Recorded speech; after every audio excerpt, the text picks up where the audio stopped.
మీ మనసు బాధపడేలా ఎవరైనా మాట్లాడితే గుర్తుపెట్టుకోండి. మీ నోటికి ఇష్టం వచ్చినట్టు మీరు మాట్లాడే ముందు ఒక్క విషయాన్ని మాత్రం అస్సలు మర్చిపోవద్దు. గుర్తుపెట్టుకోండి. మనం మాట్లాడే మాటలు మనకి ఎప్పుడూ కూడా గుర్తుండకపోవచ్చు. కానీ అది విన్న వ్యక్తికి మాత్రం జీవితాంతం గుర్తుండిపోతుంది అని మర్చిపోకండి. గుర్తుపెట్టుకోండి. మనం ఎప్పుడు ఎవరినైతే అత్యంత చులకనగా చూస్తామో భగవంతుడు చివరికి వారితోనే అత్యంత అవసరం వచ్చేలా చేస్తాడు అని మర్చిపోకండి. అర్థమైందా?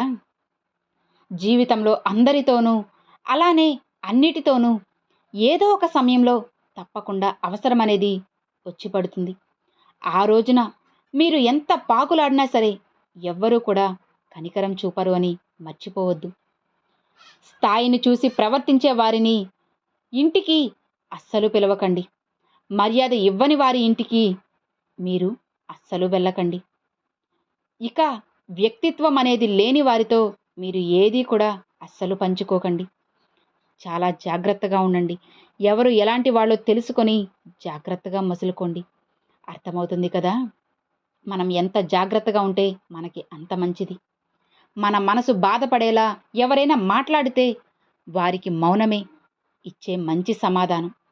ఎందుకంటే మనకంటే కూడా మంచి సమాధానం అనేది కాలమే చెప్తుంది కాబట్టి.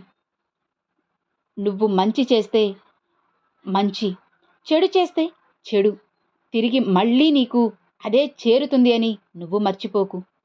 అవసరం అనేది లేని వారి గురించి ఆలోచించి అస్సలు ప్రయోజనం లేదు. వారు బంధువులైనా సరే, స్నేహితులైనా సరే, ఇలా ఎవరైనా సరే మన విలువ అనేది తెలియని వాళ్లతో ఏం మాట్లాడినా, వాళ్ళకి ఏం చేసినా కూడా వారికి మన విలువ అనేది ఎప్పటికీ అర్థం కాదు. ఇక మీ విలువైన సమయాన్ని అతిగా ఆలోచిస్తూ అస్సలు వృధా చేసుకోకండి. మిమ్మల్ని 10 అడుగుల దూరంలో ఉంచాలి అని అనుకున్న వారికి మీరే 100 అడుగుల దూరంలో ఉండండి. అదే మీకు మీ మనశ్శాంతికి ఎంతో మంచిది. అర్థమవుతుందా? అసలు గొప్పతనం అంటే ఏదో నువ్వు సాధించడం కాదు, ఏదో నువ్వు సంపాదించడమూ కాదు. కేవలం మన మాటల వల్ల కానీ, మన చేతల వల్ల కానీ ఎవ్వరికీ కూడా నువ్వు బాధ కలిగించకుండా ఉండటమే కదా నిజమైన గొప్పతనం అంటే. గుర్తుపెట్టుకోండి, ఎప్పటికీ కూడా మన స్థాయిని నిర్ణయించేది మన ప్రవర్తన మాత్రమే అని గుర్తుపెట్టుకోండి. అంతేకాని ఎదుటి వారి పొగడ్త అనే ఎప్పటికీ కాదు. అర్థమవుతుందా? ఎవరో ఇతరులు నీ గురించి చెడుగా మాట్లాడిన మాటలు నీ పాదాలకు అంటిన దుమ్ముతో సమానం.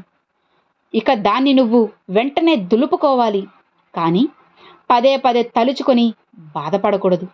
అర్థమైందా? మంచితనానికి లభించే బహుమానాలు, అవమానాలు, ఇంకా అపనిందలు ఇవి మాత్రమే. నిజమే కదా? ఈ లోకంలో నమ్మకమైన, గౌరవమైన, ప్రాణమైన ఒక్కసారి తిరిగిపోతే మళ్ళీ తిరిగి రాదు. నువ్వు బ్రతకడం గొప్ప కాదు, నిజాయితీగా బ్రతకడం గొప్ప. మంచితనానికి ఈ లోకంలో విలువ లేదు అనేది ఎంత నిజమో, మన మంచితనం అనేది మనల్ని కాపాడుతుంది అనేది కూడా అంతే నిజం. అర్థమైందా? నువ్వు పనిచేసే ప్రతిసారి కూడా సత్ఫలితాలు రాకపోవచ్చు, కానీ పని చేయకపోతే మాత్రం ఏ ఫలితము కూడా నీకు అస్సలు రాదు. జీవితంలో నువ్వు డబ్బులు సంపాదించడం కోసం వ్యక్తిత్వాన్ని అస్సలు అమ్ముకోకు.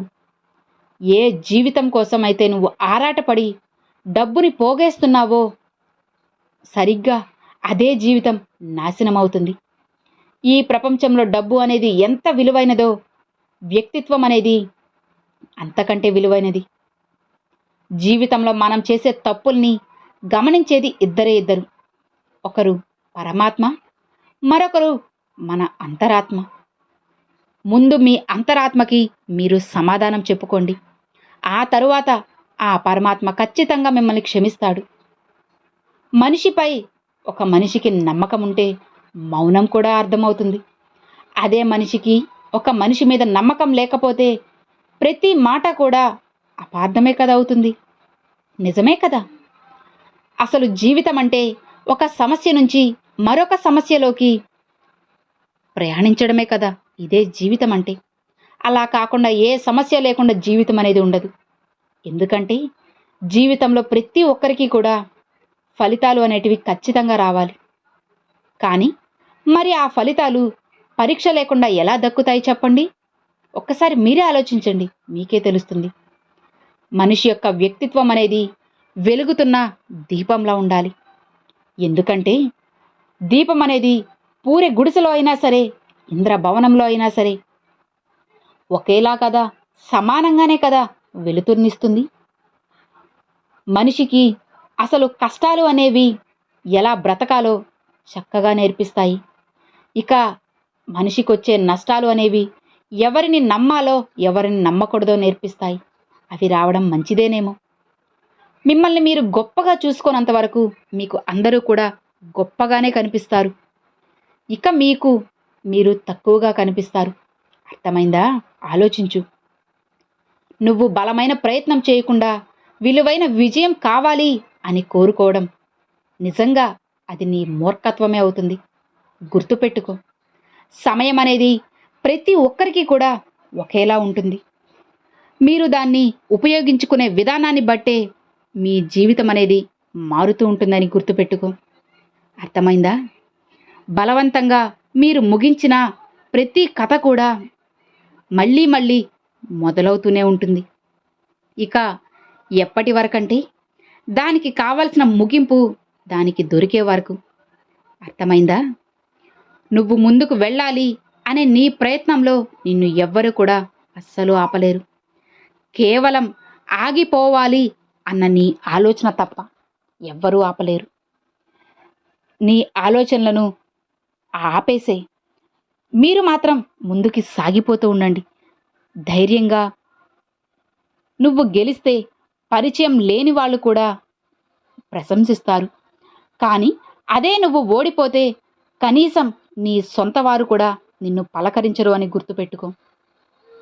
అందని ఆకాశాన్ని నువ్వు అందుకోవాలి అంటే అందిన ప్రతి అవకాశాన్ని కూడా నువ్వు వినియోగించుకోవాలి కదా.